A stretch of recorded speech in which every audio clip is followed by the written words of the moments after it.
Okay, so this slide is in here to remind me to tell you about getting into a new habit. Now, when we talk about genotypes,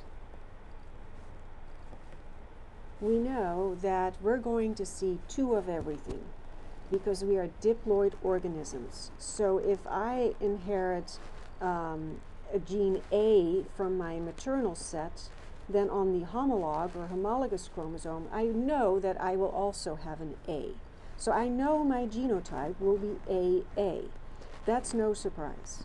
But what I'm really interested in is what combination of big and small a's do I have. For instance, I could be AA, I could be AA, or I could be AA. Notice that they all sound the same. And our brains have a hard time of keeping track of size. What is much more efficient as you get into these problems is if you start thinking in terms of big and small.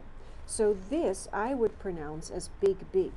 This I would pronounce as big, small. This would be small, small. And where it really starts to pay off is when you start looking at two genes at a time. So here it would be the A gene, here would be the B gene. We know that we're going to be AABB, but what kind of AABB? There's lots of different possibilities. So for instance, I might be this. Instead of thinking of that as AABB and making your brain do the hard work of keeping track of small and big, it's much easier to call this big, small, big, big. And since your brain has an easier time of keeping track of what letters you're working with, it's a lot easier.